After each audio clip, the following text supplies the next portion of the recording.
I feel like in general, there's just a lot of interest around making an area where we spend a lot of time just more relaxing and minimal.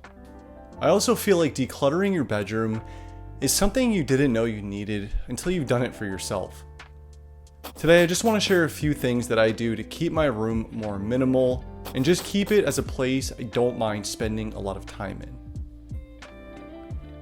Because just like every other aspect of minimalism, it isn't about owning the least amount of things, it's about surrounding yourself with the right things.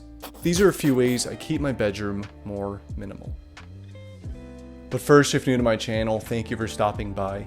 Here we talk about minimalism, frugal living, tech, and things of that nature. So if that sounds good to you, and you end up liking the video, be sure to like, and please uppercut the subscribe button. Let's get started.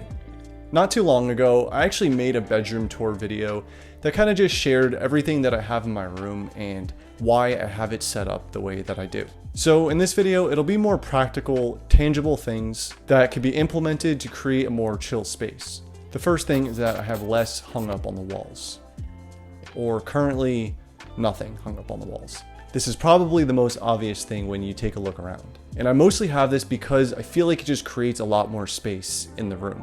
I could definitely understand the logic between having a calendar or an important piece of work hung up, but for now, my walls are empty. Going off the premise of less but better, having less hung up or less on display keeps more of an emphasis on the one or few things that are on display. Plants. I'm not going to bore you with a Pinterest list of reasons why you should have plants in your room, but I will bore you with my reasons why. Aside from the aesthetic that they bring to some of my shots, I love the color that they bring into my room, and they just bring the overall mood or tone that I'm going for.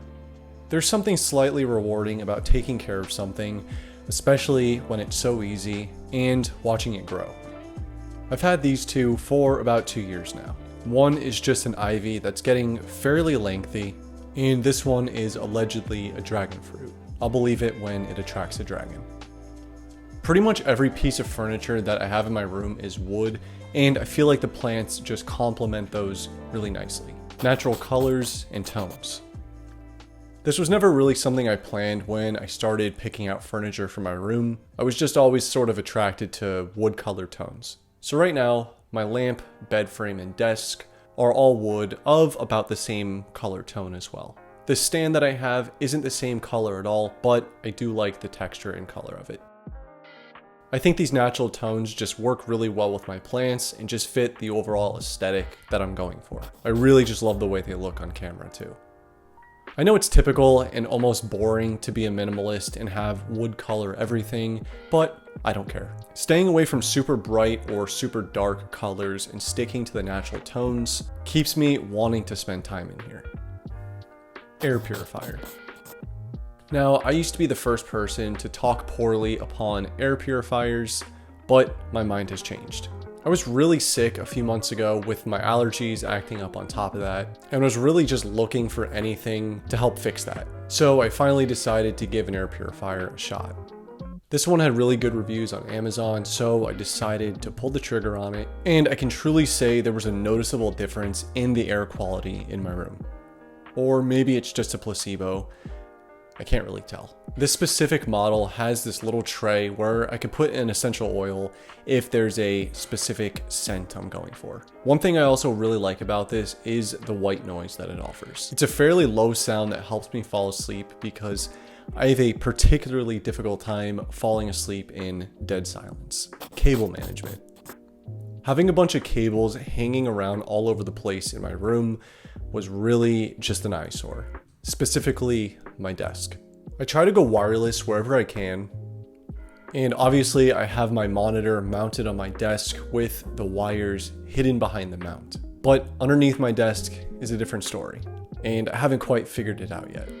Having a neatly cable managed area just looks super satisfying, and it's something I'm just a sucker for. Take advantage of natural light. I am lucky enough to have this one gigantic window in my bedroom, and I make use of this as much as I can because I love natural lighting, both for my filming and recreational purposes. I actually have only ever used natural lighting in all of my videos, just from utilizing this window. And for as long as I can recall, I've had my desk set up somewhere around this window because for some reason I feel like the natural lighting just helps me stay productive, or just at the very least, a little bit more creative. Keep work items out of sight.